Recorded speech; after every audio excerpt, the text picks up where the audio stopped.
First of all, our guest from Japan. He's the managing director at the SBI Group. Please give it up for one of our jury members, Naoyoshi Yoneyama, ladies and gentlemen. Yes, take one of the seats. We're so happy that you're here. You gave a very inspiring talk this morning. Then not everybody was awake still, I'm afraid, but now we're all awake. And we're very happy that you are here. Thank you for being here with us today. Yes, of course, we also thank our sponsors, always very important, SAP, Siemens, and Lenovo. Give it up for our sponsors, ladies and gentlemen. And the Berlin State Senate, of course, yes, that you can give them also an applause. But later on, when the prizes are being given by the jury. Our second jury member, she came all the way from Dortmund. No, she's actually based in Berlin, but Iduna. Please give it up for Solveig Schulze of Signals, ladies and gentlemen.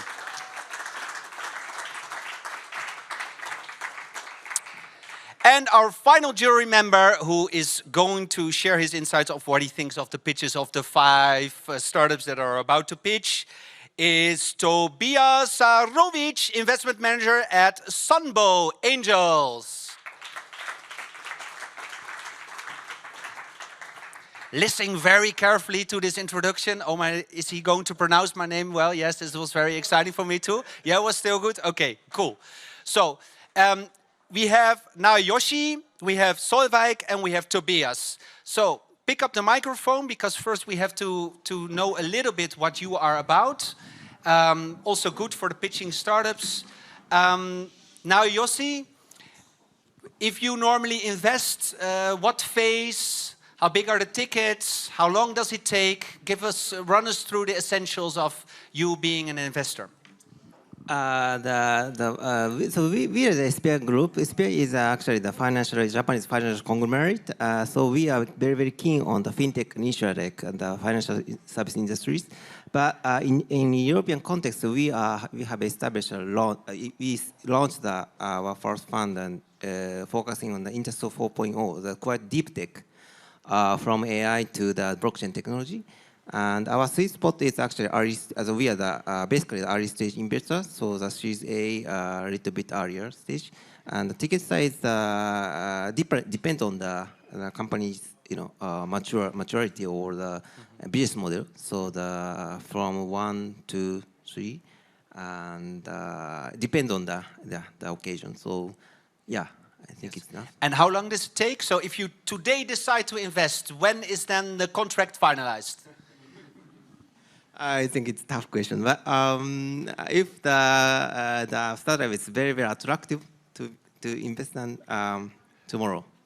Whoa, okay. These are the answers that we're looking for. I mean, I like your courage, yes. You see, now the startups get excited, really. So Solveig, could you tell us a little bit about what kind of investment opportunities you are looking for in general? Yes. So I think you met my colleague, Pete, who was here before on the stage, just the session before. So at Signals, we invest in pre-seed companies. Our focus fields are SME tech. Why? Because we are part of Signal Iduna Group, where we have a huge target group in this area and also can help with a lot of support, insights, and network in this area as well. So SME tech is one of our big pillars, as well as new mobility and digital health. So everything going in the future, I would say. Our ticket size is 250K for pre-seed, but we also connected to our 100 million fund, Signals VC, where we also can connect for a later stage. Yes, thank you so much for this clear explanation. Tobias, is there anything where you say, yeah, but you really have to come to me? Is your term sheet also signed in one day? And do you also have a 100 million fund to back it up for Series A and B and C? Or I need to check the wardrobe. What is your USP? My back in the wardrobe. We do, my name is Tobias Sharovic, we work for Sunbow Angel Partners. We are a Korean headquartered fund. We are a multi-corporate CVC, which consists, I think, 25 corporates who are basically invested in our fund, and also 120 who are basically around and do also single-handedly investments or together with us. We focus on deep tech, and deep tech means basically for us technologies which are built and not just used. The deeper this tech is, the earlier we can basically invest. So we can invest up to 300K on a stage where we found the company also together with the founders. So you don't even have to be incorporated so far. And we have a kind of soft focus on topics like smart manufacturing, biotech, and everything around the battery and e-mobility. That's so far from us. And no, don't check the wardrobe. There is no bag full of money here. Okay, well, that is not very promising. They all are looking for money, but not in the wardrobe. You have it in the bank. Yes, okay. Well, it's good to know that you have it at least. That's sometimes in investment circles also not the case because it's tied up somewhere. And so we have people who can actually help you as an investor, but of course not only with the money, but also with very cool insights and learnings and tips, because as an investor it's like in a relationship. So you really need each other, not only in the good times, but especially in the bad times. So we're very excited to listen to the feedback that they're going to give our pitchers. And the first one that I want to invite up onto the stage. And I hope you did not forget, but the applause the last time was really good. So we need this applause again. We're going to do a little, and then I'm going to invite this person. I hope he's ready because I haven't met him yet, but he will storm onto the stage. And I'm of course talking about Lexa Texer. Please give it up for Günther Hoffmann.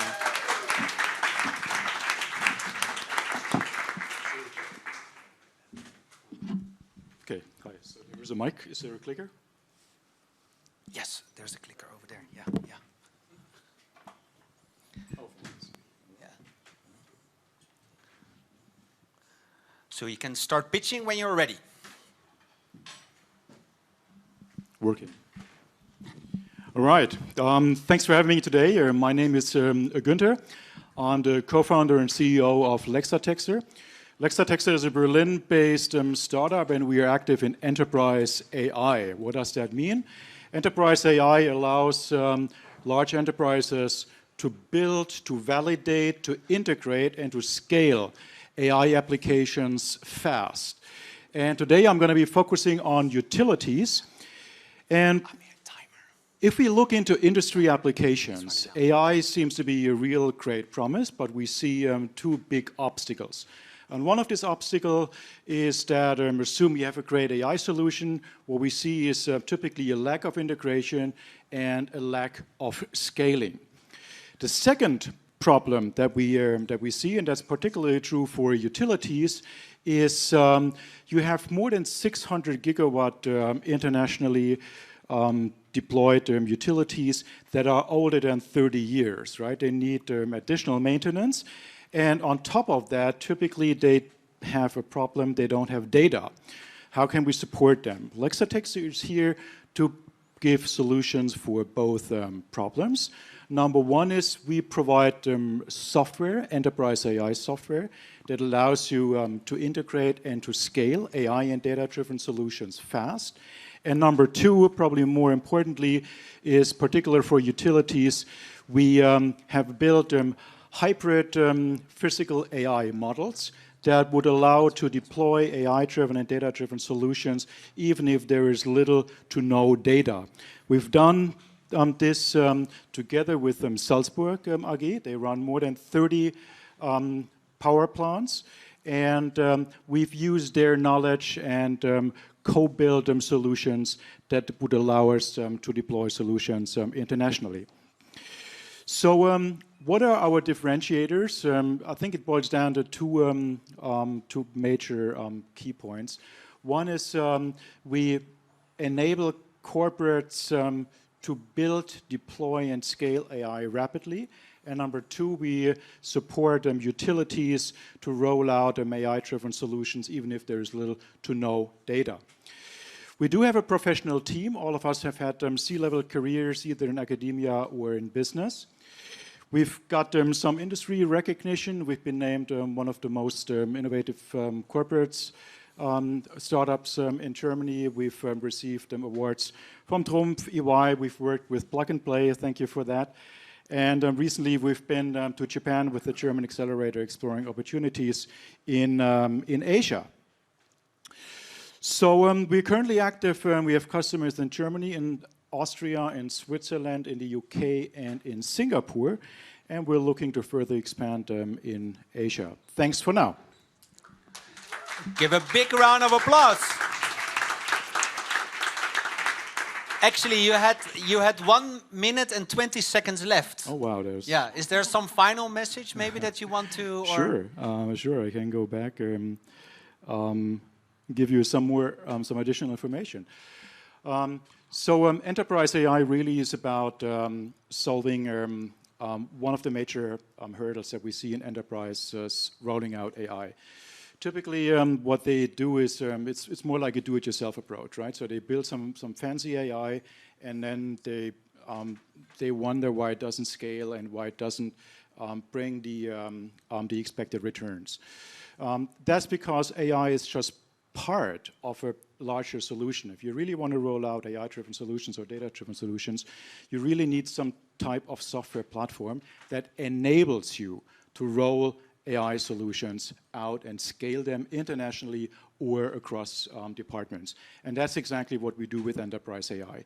And the second aspect is if you don't have data, and that's particularly true for utilities, then what do? You want to still drive on AI driven solutions, and we provide these hybrid models that would allow you to do so. Thank you. Great improvisation. So I think that I will allow you all to ask one question, but if it takes too long, then we will do only one or two. So to keep the question short and also the answer a little bit short, otherwise we have 4 more startups, so we have a busy schedule ahead. So your questions, Iris. My question would be how would you the competitors for your competitors? So in starting to and as long as I not correctly understood that you are sort of the enabler in terms of the AI adoption into the larger corporate. So how was the competitors market? Yeah. Yeah, typically, actually, we compete against do-it-yourself approaches. It's like you have a large corporate, and then they have to make a decision. Do I have my own solution developed and deployed? And then they will have to figure out how to integrate it, scale it, how to keep it up to date, integrate it into security, all of that. Or do I work with an enterprise AI software enabler? And that would be us. So the decision really boils down. Do I want to do it yourself, or do I work with enterprise AI? You have some great companies on your pitch deck already. Could you talk a little bit about the use cases you're working with them already? And my second very short question, how much are you looking for? Okay, the first one is, the second one is easy to answer. The first one is where we work with, in utilities, we work obviously with Salzburg AG.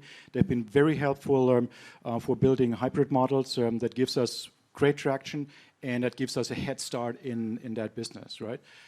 In manufacturing, we work with large corporates like Daimler, for example, KSB, SEW, EWM, that is large Mittelstand in Germany, tier 1 suppliers like Freudenberg.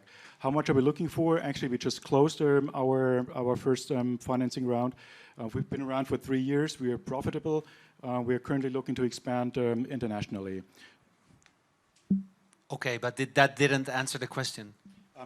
We're not raising right now. Oh, you're not raising? No, we are not raising. Okay. Might And be there's raising no, this this year. is not a strategic answer, or this is really the truth. Yes, that's true. Okay, but why are you then on stage pitching? We were invited, and Yeah, okay, but a good answer. Okay, yeah, very good. No, that's enough of an answer for me. Tobias. I'm not really sure if I 100% understand your solution. So you enabling corporates to use AI. So is that like more a usability focus, like integration focus, or is it like a really a machine learning focus? And if it's the second, then like could you define the AI? Like what would you qualify? So what is it doing exactly? Maybe that's kind of like what you wanted to ask with the use case. So what is the AI doing exactly? okay. Well, you have to see that in order to roll out an AI-enabled solution, AI is just part of the solution. It never is the solution, right? So you have to integrate, you have to make sure it's secure, you have to scale it internationally, and so on. So AI is just one part of that. And we offer the software, the software platform that would enable a corporate to roll out and to validate AI solutions fast, right? Think of it as SAP for, I don't know, Rechnungswesen, right? And so they're pre-built processes, you push a button, and 95% of the application is readily there.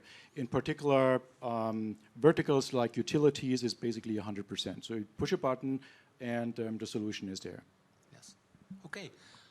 Thank you so much. And Sure, thank you. There's of course always another round after the first round, so maybe then those contacts will be Most definitely. of help. Yes. As I said, scaling in Asia, that would definitely be an opportunity. Yeah. Okay. So then you're exactly the right platform for this. So give it up for Lexa Texer, ladies and gentlemen. Okay. Awesome. The second startup that is going to pitch. Probably cleaning some stuff. Yes, oh, very good. Give a big round of applause for our crew, ladies and gentlemen, who are helping with all of the main things. Thank you so much.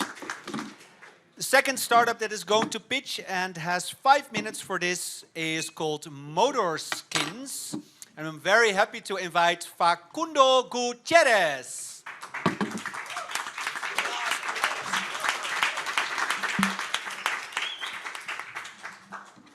Hi all. Thank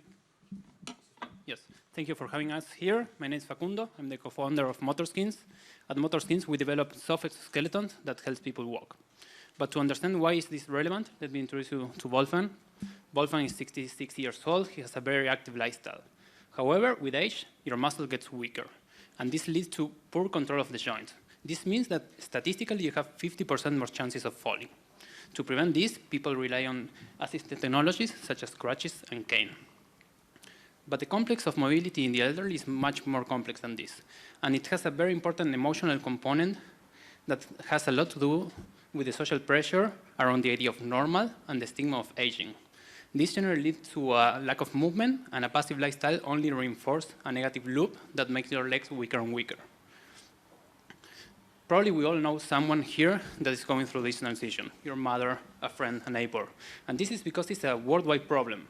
Almost 30% of the population of developing countries is already over 65 years old. And this is a mega trend. By the year 2050, the numbers are going to be more than double. This is why we introduced our concept that is an exomuscle. It's an external structure that functions as an active muscle that give you more confidence while walking, but also increase your willingness to move. On top of that, it's comfortable, it's discreet, and it's cheaper and has better autonomy than traditional exoskeletons. And this is because we have like no motors, no batteries. So how does it work? We can harvest the potential energy of each step, store it as an elastic energy, and release it to produce a useful swelling. With this swelling, we can produce soft actuators such as this one that help you to move your limb. And the best thing is that we use digital fabrication. This means we can easily tailor our technology to different needs. Yep. The market for this kind of devices is huge, and it's growing at a rate of 7.9% per year. Our go-to-market strategy is to start with a lifestyle product to address preclinical conditions, and down the road, we want to certify as a medical device to be able to be covered by the health insurance. But our vision is much broader. We want to tackle sport, industry and warehouses, and gaming and VR too. For doing this, we have three main concepts: an improved circulation dynamic shock, an external muscle, and our haptic feedbacks for conditions such as diabetes, for example. For doing this, we have a great team with complementary backgrounds in design, business, engineering, and biology. We have also a broader extended network with professionals in material science, product development, and with a medical background. We're a very young startup. Last year, we got a grant from Design Farm Berlin, a design in tech accelerator, and this year we got Exist. But for the future, we're looking for 800K to bring our product to the market, and most importantly, and that's why we are here, we're working for research and production partners. This is part of our network. We are based in Berlin, Germany, and Motion Lab, actually around the corner, so we welcome you to visit us and get to know our prototype. And in the future, we see Motorskins as a lab that develops soft exoskeletons that enhance human locomotion. Thank you very much.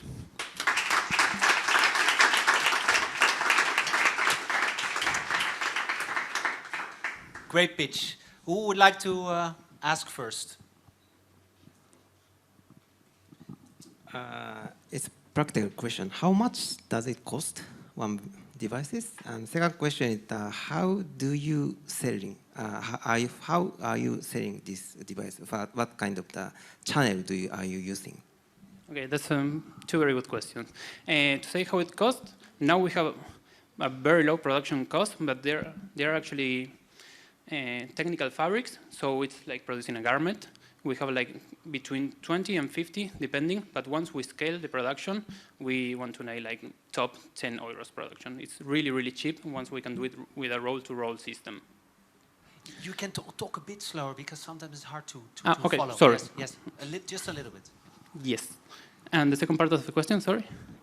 Was it? How are you going to sell? So we have, as I said, like two stages. Down the road, we want to be out of the shelf product, so we want to have a size strategies. But to start and to gather information about our users, we want to start as selling through orthopedical workshops and having a really customized product that has the perfect fit for its case. I think it's a really, great target group and great market, and it will definitely grow in the next years. So my first question, what was the feedback from the customers? So who do you talk to? And you talked about having it customized for each person. So, and then you say you want to sell it for 10 euros each. So how do you make the customization in this price? Okay, yes. So there are like two stages. We want to start with a custom made, so we can gain experience and knowledge, but in the future we want to have like a size strategy, so it's not going to be custom made or it's going to be a premium version. Regarding the users, we were willing to start with that this year because of Corona. Meeting the elderly was kind of complex.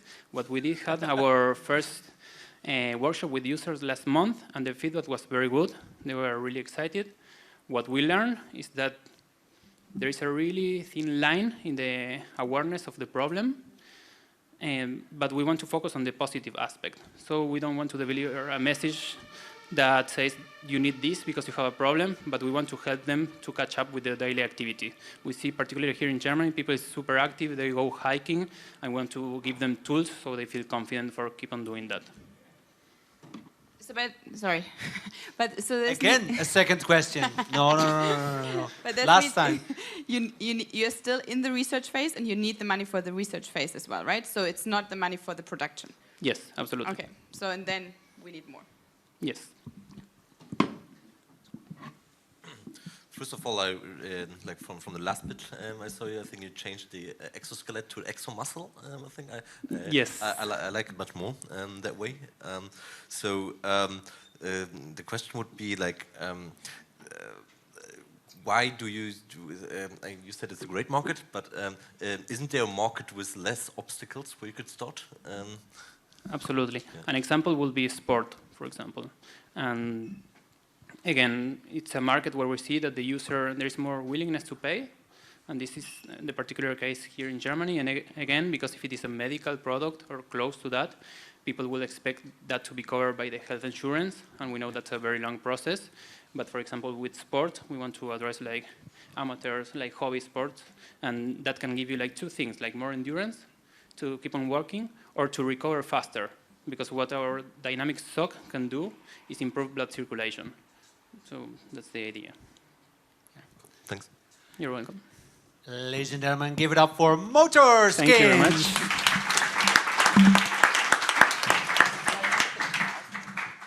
And as a third pitch, already talking amongst each other, yes, this is going very well. Investors are getting excited. You can notice this. The third startup that is going to pitch is called Active Giving. And give it up for Brittany Salas, ladies and gentlemen.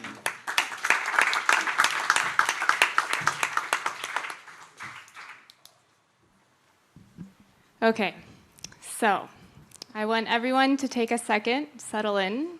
We can close our eyes right now and inhale deeply and exhale.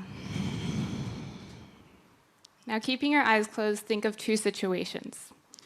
The first is when you try to do something good for yourself. So it could be an instance where you had a meal that you chose a healthy option. Maybe you decided to sign up for a workout class. Now think of an instance where you tried to do good for somebody else. Was it hold the door open? Maybe lend some change? What did that feel like? I want you to open your eyes and hold on to that feeling. And think about it in the context of climate change. So we have two of the biggest problems facing humanity. One is a climate crisis, and two is individual health and well-being. So now remember that feeling we had and how it may seem like it would dwarf in comparison to problems this large. But the idea is not that it's impossible to solve. It's that knowing that that feeling of individual wellness and well-being is actually connected to the well-being of the community and the environment that we exist in. And Active Giving is on a mission to reinforce that connection as a solution to two of these massive problems that we're facing. The first way that we're doing this is through health and fitness, giving anyone who's active on a daily basis the chance to do good within their daily activities. So the app itself is the means to create this connection, and what it does is turn calories burned or kilometers covered into trees that are planted in global reforestation projects. So the app has two features that are key to this transition, and the first is the app that you download and can go for a run, walk, bike ride, bam, you're planting trees.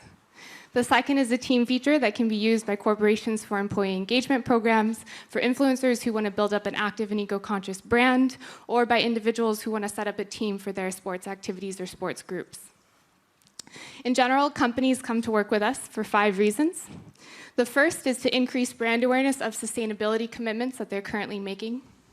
The second is to create an active and eco-conscious cultural transformation that is needed to achieve sustainable innovation objectives. The third is to gain organization-wide buy-in for any investment into sustainability.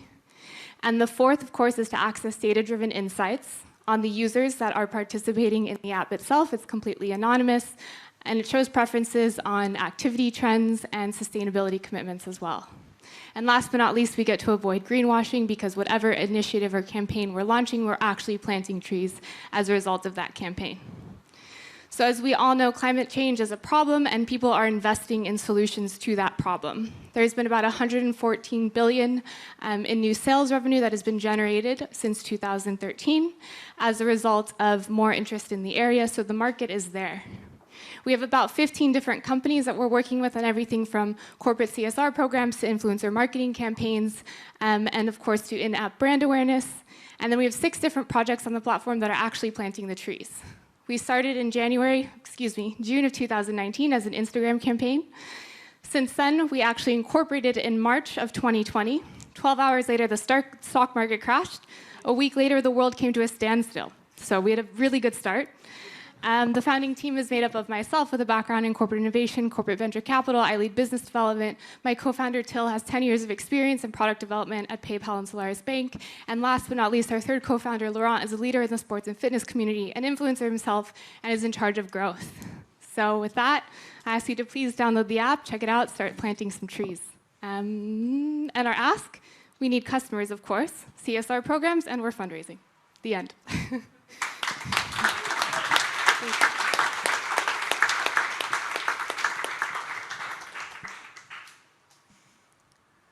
Who wants to go first? Okay, and I really, really, really like it. I think I'm a perfect target group for it. Feeling good while pushing myself sometimes. Can you talk a little bit more about the business model? So, what do you get from the corporates? How do they motivate the people? What's the ratio? Yeah. Yeah, so that trees are actually planted on behalf of companies looking to brand or market to an active and eco-conscious group of app users that we have on the platform. So at the same time, the business model works similar to the way you would with advertising models like Facebook, Instagram. You set a budget, and then the revenue is allocated towards planting the trees and towards active giving as well.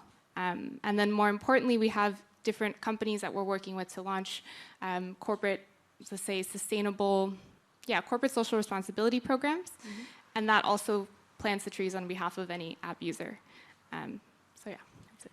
And do you have any success stories to share? I mean, I saw that you're quite young, but like, how do you share the stories? How do you want to market it? You said like Instagram was your first channel, so. Yeah, so the companies that we're working with right now, let's take IBU, for instance, International Biathlon Union. So their athletes are in a winter sport. They see the season changing. They're part of the UN Sports for Climate Action initiatives. They want to contribute to sustainability. Equally, they want to engage more athletes and more fans to become aware of the sport. And so they're working with us on what we call an activator campaign. We're basically working with different influencers that we partner with to create a team on active giving. So an influencer can say, hey, join my team, let's all plant 50 trees together, and they access their following.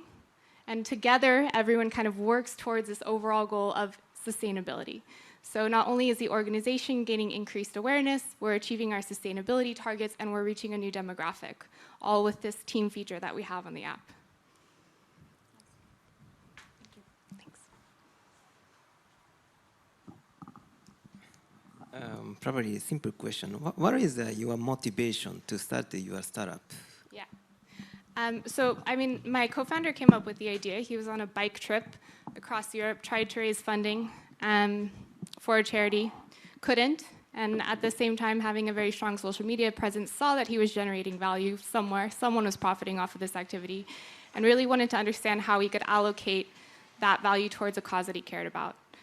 At the same time, having worked with Plug and Play and seeing different corporations and really champions in this organization that cared about investing in technology that would make their business not only more efficient but more sustainable at the same time, and understanding the complexity and diversity of buy-in that was needed to achieve that investment. You know, it wasn't just getting a sign-off from one person, it was convincing another business unit to stay 2 hours after work to work on this project. So personally, I saw that the only way people would actually be able to kind of coerce that buy-in is if everyone had a concept of sustainability that's already been built into their daily life. And this is how I see the ecosystem of clean tech evolving in general, is that if we're willing to take this extra risk on an investment that we know will create a higher return on a much longer time horizon, we have to be able to value that ourselves. And to value that, we have to take care of ourselves so that we can take care of the people around us. So that's my passion. So basically combined,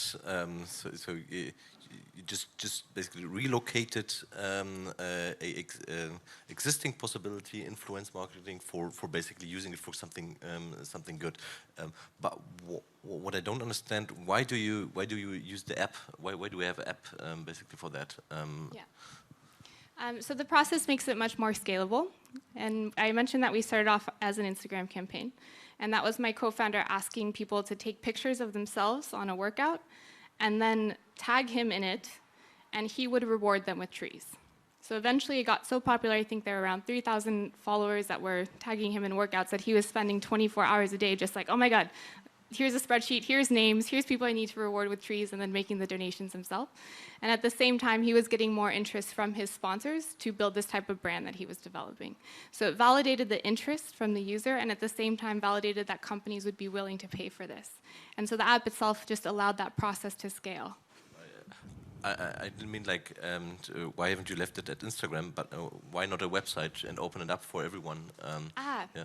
This is a very good point, because the app itself, it tracks your runs, so it's GPS enabled. At the same time, you can also sync different fitness apps like Strava, for instance, so the activities automatically upload, and then all the user is responsible for is basically getting their reward for trees. So the app functions to count and monitor the commitment of the individual. Yeah. Okay, give it up for Brittany, ladies and gentlemen.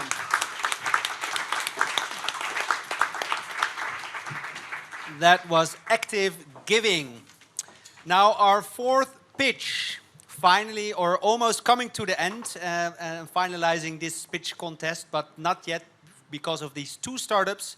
And I'm trying to buy time because the microphone is being cleaned, but I hope you don't mind. Yes, the fourth pitch of today is being held by Thing. I think this is actually the name of the product and of the company, Thing. And Daniel Flynn is going to pitch. Daniel.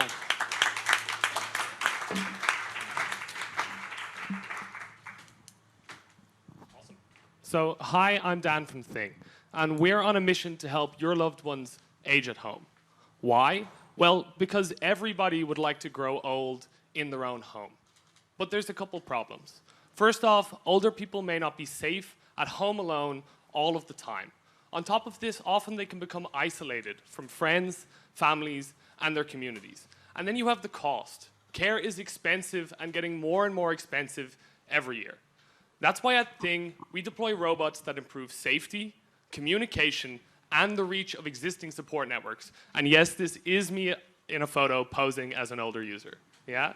So as a team, we've worked together for almost 4 years. Ben is ex-Accenture Innovation with a background in computer engineering and a love of robotics. Fernando joins us from Bosch, where he worked on computer vision systems for autonomous vehicles. He's our hardware guy. And I have a background in enterprise SaaS startups, mostly in business development and product strategy. So, what do? Well, basically, we take commercially available telepresence robots, retrofit them with some additional hardware and our own proprietary software, and we make them autonomous. Because with autonomous robots, we can support care in the home without any additional labor, working 24/7, 365 at no additional cost, and we can function as a digital hub for older people and their entire support network. So let's talk features. Safety is very important. So as well as being able to have users ask and request help, we also have fall detection algorithms in place to raise the alarm in case an accident happens in the home. We also support communication, so calls in and out with friends, family, and carers, as well as basic care reminders and notifications, all in one place.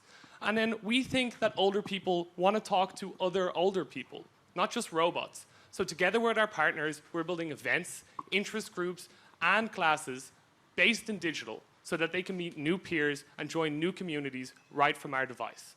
In terms of pricing, we're testing a price of €199 per month, all-inclusive for the service, and we plan to tier pricing as the service matures. In terms of market, we all know that Germany is a rapidly aging country and is expected to get older in years to come. That means the home care market will grow, but if you look at it, it is incredibly fragmented, which is perfect for a technology product just like ours. In terms of competition, we face competition from many sources, be it smart speakers, traditional medical alert companies, or even hardware and robotics companies that are interested in this space. But we believe our differentiators are an innovative business model, our ability to reach the market without having to manufacture, and our focus on truly socially connected robots. And we plan to widen the gap in this differentiation as a software, customer-centric company in the years to come once we've deployed. So, we already have some wonderful partners in Berlin who are supporting us all the way through our testing phases and our launch with both expertise and even end users for the product. So, our go-to-market strategy. Our aim is to finish our autonomous tests at home in Q1 of next year and then go to a live beta in Berlin together with our partners. Obviously, the aim is to build a repeatable, scalable channel, not just in Berlin, but then to other German cities, finding out how to sell it, with who to sell it, and where we can go beyond Germany eventually. So, with all that said, remember, everyone wants to grow old in their own home. Come talk to Thing to find out about how we're making that dream a reality. Thank you very much. Nice to see you again. Great job. Let me start. I mean, I had already a chance to talk yesterday a little bit with you. So I would be curious, like, this robot probably can't do everything, right? So it's dependent on different kind of services. If you if you focus on this full service, if you have this full service approach, how do you basically make sure that your software is basically connected to the right services, be it a hospital, be it, or I don't know, or the platform? Isn't that like it sounds like really much at once. Yeah. Yeah, I agree. So I would say that, like, if we take calls and this sort of stuff, for instance, that's relatively simple, and you can use existing companies like Agora to provide the APIs for the services. So there's a lot of existing infrastructure that we actually don't have to build. So this makes it quite easy. And then, since there is no solution on the market, take, for example, yes, ideally you want to connect with doctors, but a short-term solution is just to connect with the people who are your immediate carers. Yeah. Maybe we want to have a customer service eventually to support falls, but maybe if there's no solution in place, it's enough to just notify everyone in your immediate care network that an accident has happened or that you need to make a call. So our aim is to work with users to find what is the happy medium in the short term, and then scale to a more inclusive, a more connected product as the market grows. Yeah. Cool. Thanks. So I'm trying to limit feature creep as much as possible. Yes. Yeah.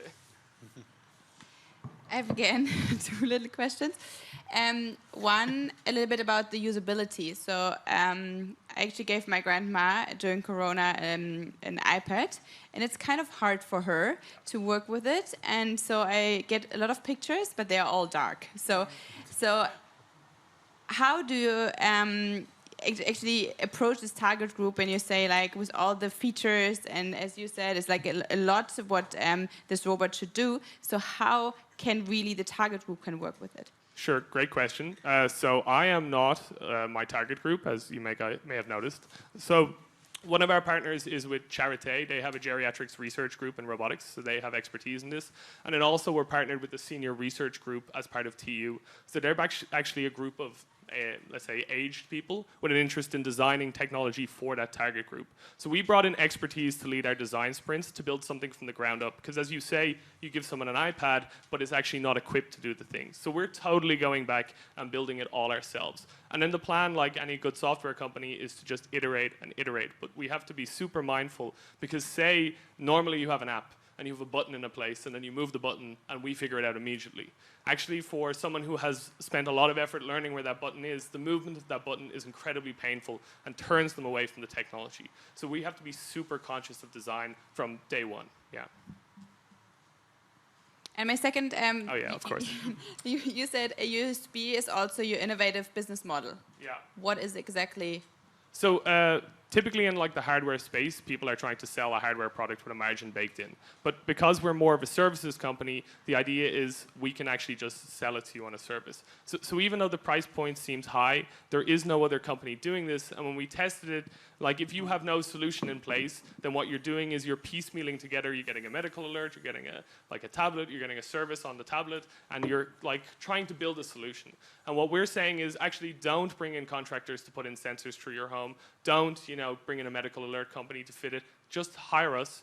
We'll plug in the robot maps, and then if you're finished, we take it away. And this falls into the research space of ambient assisted living, which basically tried to make homes as smart as possible. And what they found was that people had different needs. Those needs changed through time, and they were often reluctant to do these sorts of installations. And what we say is, hey, plug it in. If you like it, great. If you don't like it, we take it away. And that's the innovation. There's no major commitment on the customer's part. And also, as investors, recurring revenue is quite good.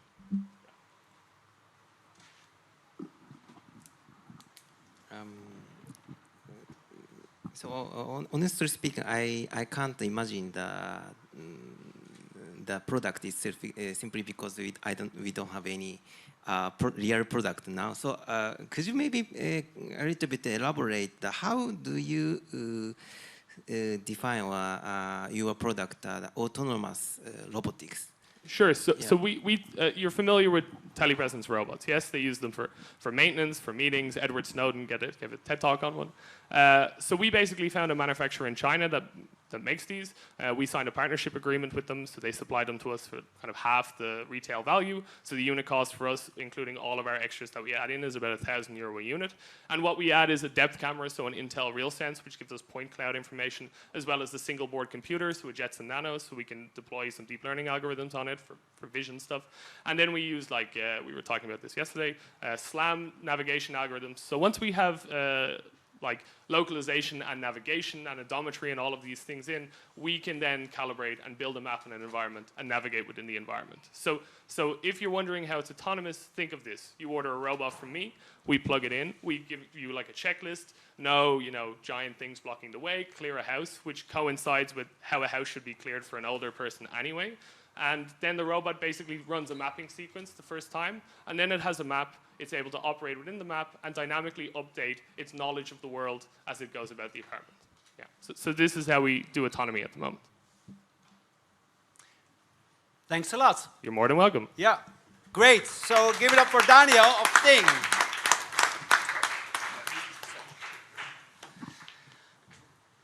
So you still have some energy left for the fifth startup? Yeah? Oh, thank you so much for that. Great. Okay, great response.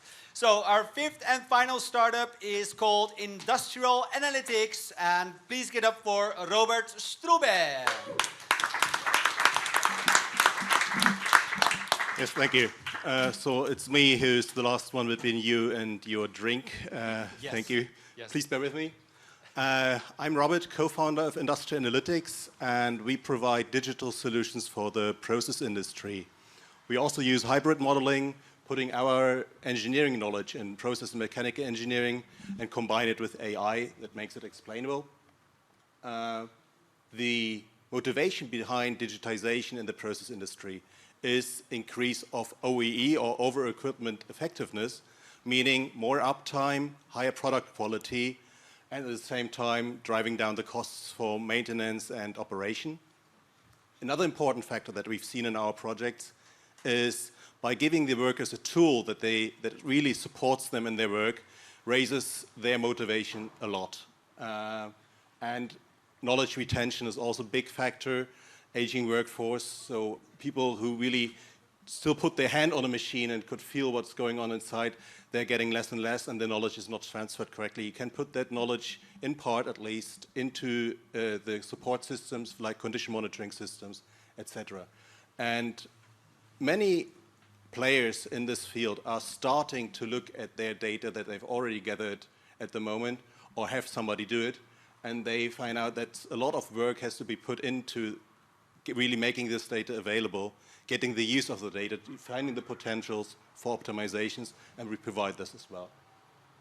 So now to some use cases to give you a bit of idea of what we're doing. Here in a chemical plant, we provided a condition monitoring system for a steam turbine-driven compressor train, and enabled them also by integrating into their control system to combine 2 control rooms into one, which reduces the manual effort for monitoring by 30%. And we gave them a tool that for their inspection rounds, before they had like 200 sheets of paper, 3 times a day they were going around their plant, putting everything down, later transferring to Excel, then to SAP, etc. So right now they have a tool in hand that they can use there, instantly digitize all the findings they have. They get the correct timestamp, makes root cause analysis a lot easier. So what's going wrong, where, when, under which process conditions, and this is immediately joined to everything that's there. Here at Vattenfall, here in Berlin Central Power Station, we extended the maintenance cycles from 2 to 3 years by including vibration monitoring for the fuel gas compressors there that provide the gas to the gas turbines, and use a process model that helps them save energy by providing better point of operation for their gas turbines. We started in 2017 as a team of 6, have grown now to a team of 15, received some pre-seed investment by the Hasso-Plattner Institute right after we started. We're part of the SAP Accelerator for more than a year, Mid last year, we received seed investment by the Landesbank Brandenburg and a private VC, and now are also entering partnerships with service providers so they can extend their portfolio and we can provide our services. Project-wise, you see that we've had quite a few pilots, and we also transferred them successfully from pilot stage to a recurring revenue service. And also now started with Deutsche Bahn with vibration monitoring for rail track monitoring. Right now we are looking for an extension of the seed phase to get to an A round next year. So these are some numbers. So we started, as you see, the revenue part is the single pay for the pilot projects, and then turning these projects into recurring revenue services. And even if you just look at Europe, the market volume is quite big. Lots of even large chemical parks, power stations, refineries, and also for water treatment plants, they all have these machines and processes that we can provide monitoring for, which translates into a market of around €1 billion recurring revenue. And to summarize, yeah, we have less unplanned downtime for the operators, low maintenance costs, and less manual effort for monitoring. And of course, especially for the inspection rounds, 50% time savings. This is not just invention by us, but by asking what was really happening there. The reliability has increased a lot. And yeah, if you have any questions now, I'm happy to answer. Thank you very much.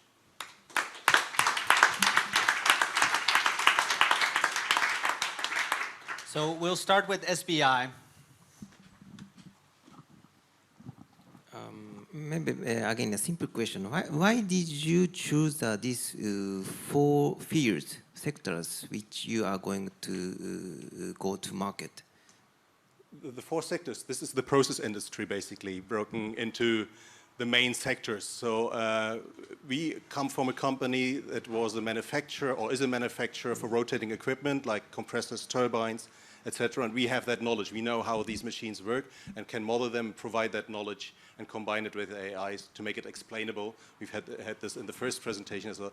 Explainable means that you can really work with these results. That's why we went for those sectors, because many of them who started with digitization have gone for the big data approach, and I've seen that it does not give them the results that they need. They cannot understand the results that they're given. They just see some warnings, and every point that the algorithm has not seen before is interpreted as a false positive or something else. So it really makes it really life difficult for them. So that's why we went to this with our knowledge to those sectors. And also another thing, we've had talk about platforms. Most of those players are in the critical infrastructures, so they want on-premise solutions. We can go to cloud, but we integrate into anything that's either available or collaborate with platform providers. So we attach our module for condition monitoring, for getting the digitization of analog data in the field into their platform. We do not want to change the way they're doing things. It's their decision how to do it, but we provide the knowledge and put it into their system. I will happily allow you another question because I know you're interested in the topic. So maybe you have a follow-on question? No, yeah? For now, it's okay? Okay. Justus, you said, and this was actually my question, so you don't change the providers, which makes sense because especially in Germany, there's no so much choice, right? But how does the integration work? So are you also enabling the company then use it for themselves, or are you a partner like for long term? We are a partner for long term. We also focus on the major players to start with one part of their plant, then extend to the whole plant, then extend to many plants of what they are operating. We've seen that they don't have the time or manpower to really build themselves their models. So there's many providers who say, okay, we've got some modules, you just attach them this way, and then you provide all the knowledge that you have of your own machines and just put it in. We've not seen that happen so far. So they ask us, they give us data sheets and everything. Please provide us with a model that's fitted to our machines in this good state that we've we have now, and we want to see deteriorations from that point on. And that's what we're doing. We're providing the knowledge. We are there for the long term. And so it's not just here you have your tool kit, but we provide the whole service. We even can take over the monitoring for them. I would also like to dig a little bit deeper into that one. So could you explain like your concrete customer journey, like from first contact to basically full integration? Yeah.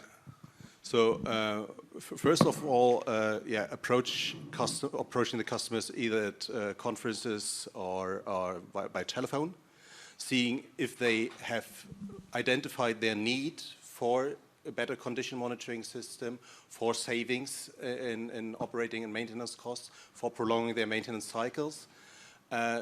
Many customers have not realized that there's potential in it, so then we just focus on those that really see the pain, and then get into discussions with them, have a workshop for 1 or 2 days to really identify the needs and custom build it's modularized, of course, but custom build this service for their plant or for this part of the plant. So we get the data from them, which is data sheets, process diagrams, historical data of about 3 months is enough, but then it's up and running. So we can pre-configure everything, put it in place. With purely data-based models, you often have to collect the data for up to a year or even longer to get the system really working. And we don't have to do that. We just need the historical data that they provide us. And then we install it, and then it's up and running. We have maybe a VPN connection for updates to that part. But it's, data safety is a very strong issue, especially in critical infrastructure, power plants and chemical plants, etc. Yeah, we're done. Okay, thank you so much, Robert, for giving us Time this for pitch beer. of industrial analytics. So I would like to ask the jury to pick your winner. So out of the 5, who you thought was best. So I'm going to ask you individually. And I would like also to ask all the startups who've pitched to come forward for the photo opportunity. And I would also like to ask Rainer Seide to come forward, you can go onto the stage, to join us and also elaborate, and this is, now you can think about, okay, who you're going to pick as a jury, to talk a little bit about, we're almost done here for today, but no, that's the wrong question, what we're going to do tomorrow. How do you like it so far? So I like it a lot. So I think it's maybe probably the best pitch event we ever had at Asia Berlin. Great pitches, very professional pitches already, and you see the startups are very mature already. So we had lots of more seed, pre-seed in the other pitches the last year. So compared to the last years, I think it was the best pitch event ever. And I'm very happy that the room is as crowded as it may be in Corona times. So I think it's one of the best visited events ever, or at least these 2 days. So I'm very happy with this event especially, so the pitch evening, but also with the whole event. And again, thanks to Spielfeld for giving us this great opportunity to use the space so in a very difficult time. Thank you so much. And the schedule for tomorrow and the day after, what is still in store for us this week? So tomorrow we have the Investors Day. So we have the morning, which is also done here at Spielfeld, and which is like this today. It's a hybrid event, and then we have a family office event also for investors from Asia and Berlin connecting to each other also, which is an online event only, which will be in the afternoon. And we have lots of satellite events further, so embassy days and then also other satellite events. For instance, on Thursday, I will have within 1 hour 4 different events to speak. So that's really, I have to divide into 2. Yeah, you have to quantify yourself. Yeah, only 2. Only 2, okay. But I mean, I cannot stress enough that the whole team who is working on this conference really had to put a lot of thought in what is still possible, what can we still do. So I think, as also you guys as being part of the audience and also kind of being a visitor myself, being able to watch the cool content, the startups, the jury members, and everybody who put in a lot of effort and energy today. So thank you for all of this, and a big applause for yourself, basically. So, yes. And of course also the technical crew in all of the rooms today. You were awesome. It's great how you've integrated everything into this. Yes. Awesome job. So Rainer, now you have to move away again because now we're going to focus on the winners. Thank you so much. So pick up the microphone. SBI Bank, who are you going to sign tomorrow? It's done tomorrow. Sorry, I forgot the name of the company. Oh, you forgot the name. Okay, that's not important. Just sign the document and then everything will be... I would like to take up one company, first candidate, the AI,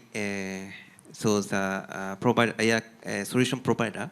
So simply because this company is the startup is fit to our fund, so our deep tech fund, and also I would like to see more the growth of this company. Simply because I don't see quite less company which is focusing on the connecting the large corporate with the AI-driven startup. So I think this is a quite significant, the unique point. Yeah, and they will also want to expand to Asia, right? So that could be like a perfect match. So big applause for Lexa Texer. They have already gained 1 vote. You don't look very enthusiastic. You can smile, of course, please. Yes. Solveig. Yes, thank you so much, everyone. I think all of you were really, really great. And as Rainer said, extremely professional and well-done pitches. Since Lexa Texer is not actually wanting money, so it's not my choice, I'm going for the one where I see like it's tackling our biggest issue at the moment. And I think I have some suggestions, maybe not to focus only on trees, but to maybe have some other solutions which will go into green tech a little bit more, because we're a little bit more focused on tech. But my winner is Active Giving.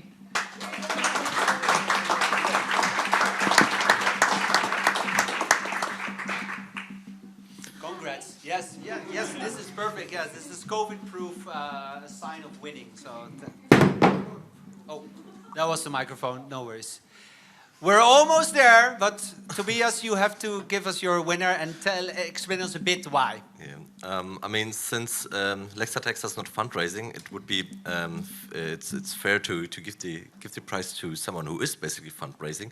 But anyway, since we're not only doing fundraising, we also do joint ventures in Asia.